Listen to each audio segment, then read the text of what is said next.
जय हिंद दोस्तों। आज हम लोग पढ़ेंगे प्राचीन इतिहास यानी एंशियंट हिस्ट्री। इसमें टोटल 26 टॉपिक है। पर डे एक टॉपिक को कंप्लीट करते हैं। आज का हमारा टॉपिक है मगध राज्य का उत्कर्ष। तो चलिए इसे कंप्लीट करते हैं। मगध के सबसे प्राचीन वंश के संस्थापक बृहद्रथ था।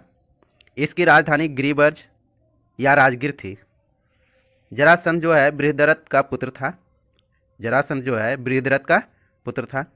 हर्यक वंश के संस्थापक बिंबिसार मगध की गद्दी पर 544 ईसा पूर्व में बैठा था। बौद्ध ग्रंथ के अनुसार, किस ग्रंथ के अनुसार? तो बौद्ध ग्रंथ के अनुसार बिंबिसार जो है मगध की गद्दी पर 544 ईसा पूर्व में बैठा था। वह बौद्ध धर्म का अनुयायी था। बिंबिसार जो है बौद्ध धर्म का अनुयायी था। यह प्रथम भारतीय राजा था जिसने प्रशासनिक व्यवस्था पर बल दिया। बिंबिसार जो है प्रथम राजा था जो प्रशासनिक व्यवस्था पर बल दिया। बिंबिसार ने ब्रह्मदत्त को हराकर अंगराज को मगध में मिला लिया। बिंबिसार ने ब्रह्मदत्त को हरा करके अंगराज का जो है मगध में मिला लिया। तो अंगराज जो है, अंग की राजधानी कहाँ थी? चंपा। हम लोग पिछले वीडियो में किए थे महाजनपदों का उदय में कि अंगराज का राजधानी कहाँ है? राजधानी चंपा थी। अंगराज की राजधानी चंपा, और उसका जो क्षेत्र था भागलपुर और मुंगेर जो कि बिहार में पड़ता है।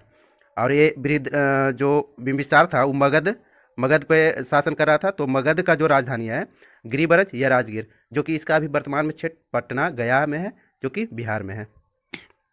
तो कहता है बिंबिसार ने ब्रह्मदत्त को हराकर अंगराज को मगध में मिला लिया।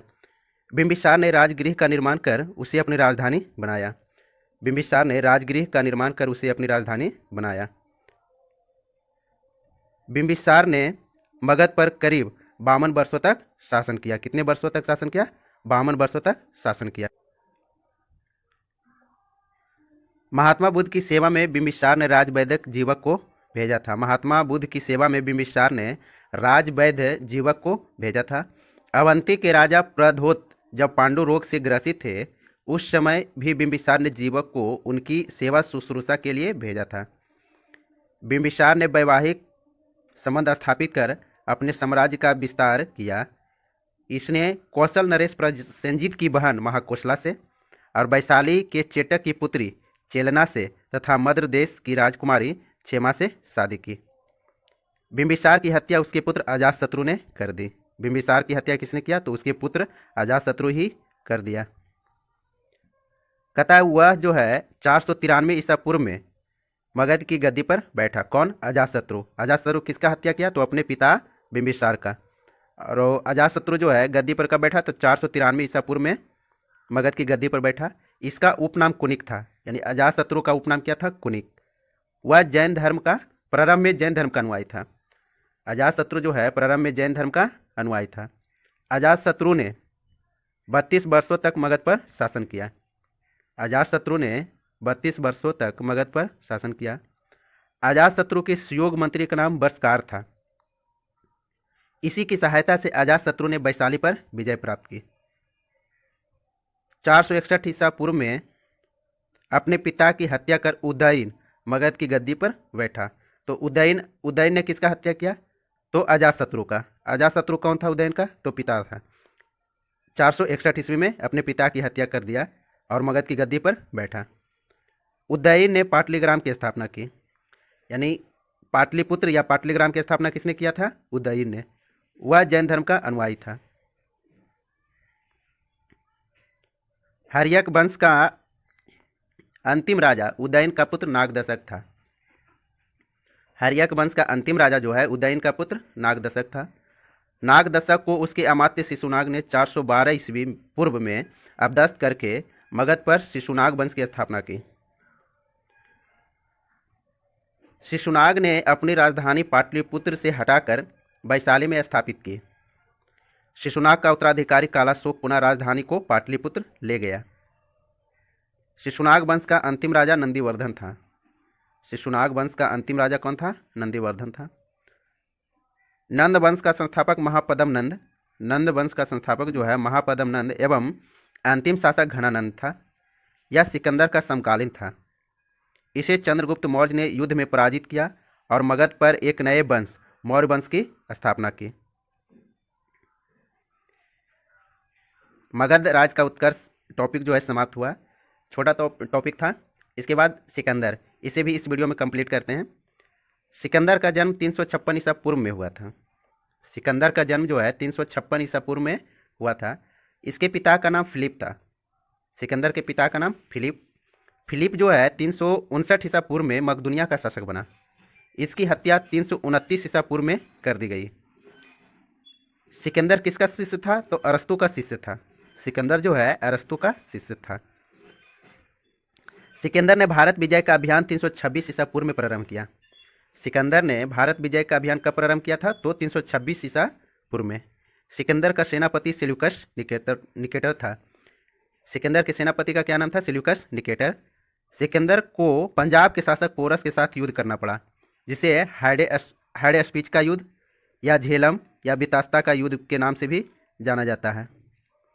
सिकंदर के सेना ने ब्यास नदी के पश्चिम तट पर पहुंचकर उसे पार करने से इनकार कर दिया। सिकंदर स्थल मार्ग द्वारा 325 ईसा पूर्व में भारत से लौटा। सिकंदर जो है स्थल मार्ग द्वारा 325 ईसा पूर्व में भारत से लौटा। सिकंदर की मृत्यु 323 ईसा पूर्व में बेबीलोन में हुआ, और कितने वर्ष की अवस्था में? तो 33 वर्ष की अवस्था में हो गया। सिकंदर का मृत्यु 323 ईसा पूर्व में, और कितने वर्ष का था? तो 33 वर्ष की अवस्था में। सिकंदर का जल सेनापति का नाम निर्याकस था। सिकंदर का जल सेनापति का क्या नाम था? निर्याकस। सिकंदर के प्रिय घोड़ा का नाम बहुकेफला था। सिकंदर के प्रिय घोड़ा का नाम बहुकेफला था। इसी के नाम पर इसने झेलम नदी के तट पर बहुकेफला नामक नगर बसाया। सिकंदर भी टॉपिक कंप्लीट हो गया। उसके बाद इस वीडियो में हम लोग मौर्य साम्राज्य के भी आधा समाप्त करते हैं। मौर्य वंश के संस्थापक चंद्रगुप्त मौर्य का जन्म 345 ईसा पूर्व में हुआ था। मौर्य वंश के संस्थापक चंद्रगुप्त मौर्य थे, जिनका जन्म 345 ईसा पूर्व में हुआ था। इंपॉर्टेंट है कि मौर्य वंश के संस्थापक कौन थे? चंद्रगुप्त मौर्य। इनका जन्म कब हुआ? 345 ईसा पूर्व, यानी 3, 4, 5, 345 ईसा पूर्व में हुआ था। जस्टिन ने चंद्रगुप्त मौर्य को सेंड्रोकोटस कहा है।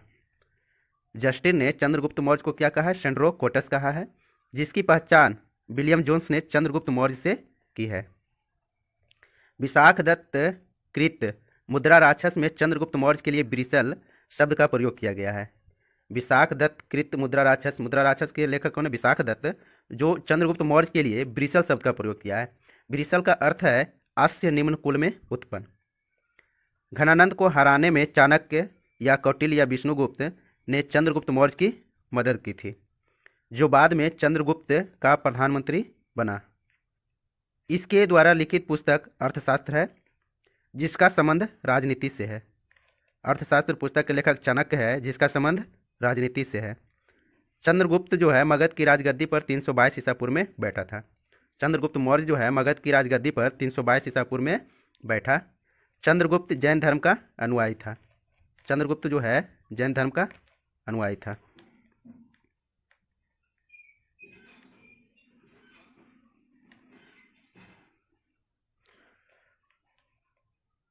चंद्रगुप्त ने अपना अंतिम समय कर्नाटक के श्रवणबेलगोला नामक स्थान पर बिताया। चंद्रगुप्त ने 305 ईसा पूर्व में सेल्यूकस निकेटर को हराया। चंद्रगुप्त मौर्य ने 305 ईसा पूर्व में सेल्यूकस निकेटर को हराया था। सेल्यूकस निकेटर ने अपनी पुत्री कार्नेलिया की शादी चंद्रगुप्त मौर्य के साथ कर दी, और युद्ध की संधि शर्तों के अनुसार 4 प्रांत काबुल, कंधार, हेरात एवं मकरान चंद्रगुप्त को दिए। चंद्रगुप्त मौर्य ने जैनी गुरु भद्रबाहु से जैन धर्म की दीक्षा ली थी। चंद्रगुप्त मौर्य ने जैनी गुरु भद्रबाहु से जैन धर्म की दीक्षा ली थी। मेगास्थनीज सेल्यूकस निकेटर का राजदूत था। मेगास्थनीज जो है सेल्यूकस निकेटर का राजदूत था, जो चंद्रगुप्त के दरबार में रहता था। मेगास्थनीज द्वारा लिखी गई पुस्तक इंडिका है। मेगास्थनीज के अनुसार सम्राट का जनता के सामने आने के अवसरों पर शोभा यात्रा के रूप में जश्न मनाया जाता था। उन्हें एक सोने के पालकी में ले जाया जाता है। उनके अंगरक्षक सोने और चांदी से अलंकृत हाथियों पर सवार रहते हैं। कुछ अंगरक्षक पेड़ों को लेकर चलते हैं। इन पेड़ों पर प्रशिक्षित तोतों का झुंड रहता है जो सम्राट के सिर के चारों तरफ चक्कर लगाता रहता है। राजा सामान्यतः हथियारबंद महिलाओं से घिरे होते हैं। उनके खाना खाने के पहले खास नौकर उस खाने को चखते हैं। वे लगातार 2 रात एक ही कमरे में नहीं सोते हैं। पाटलिपुत्र के बारे में, पाटलिपुत्र जो है एक विशाल प्राचीर से घिरा है जिसमें 570 बुर्ज और 64 द्वार हैं। 2 और 3 मंजिल वाले घर लकड़ी और कच्ची ईंटों के बने हैं। राजा का महल भी काठ का बना है जिसे पत्थर की नक्काशी से अलंकृत किया गया है। यह चारों तरफ से उद्यानों और चिड़ियों के लिए बने बसेरों से घिरा है। चंद्रगुप्त मौर्य और सेल्यूकस के बीच हुए युद्ध का वर्णन एपियानस ने किया है। चंद्रगुप्त मौर्य और सेल्यूकस निकेटर के बीच जो युद्ध हुआ उसका वर्णन एपियानस ने किया है। प्लूटार्क के अनुसार चंद्रगुप्त ने सेल्यूकस को 500 हाथी उपहार में दिए थे।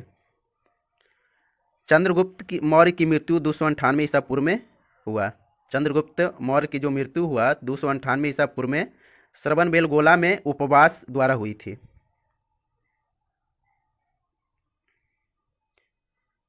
बिंदुसार चंद्रगुप्त मौर्य के बाद बिंदुसार आया। बिंदुसार मौर्य का उत्तराधिकारी बिंदुसार हुआ। चंद्रगुप्त मौर्य का उत्तराधिकारी जो हुआ बिंदुसार हुआ, जो 298 ईसा पूर्व में मगध की राजगद्दी पर बैठा। इसे अमित्रघात के नाम से जाना जाता है। अमित्रघात का अर्थ है शत्रु विनाशक। अमित्रघात के नाम से किसे जाना जाता है? तो बिंदुसार का। बिंदुसार को अमित्रघात के नाम से जाना जाता है। अमित्रघात का अर्थ है शत्रु विनाशक। बिंदुसार आजीवक संप्रदाय का अनुयायी था। नोट में दिया है आजीवक संप्रदाय की स्थापना मखलीपुत्र गोसाल ने की थी।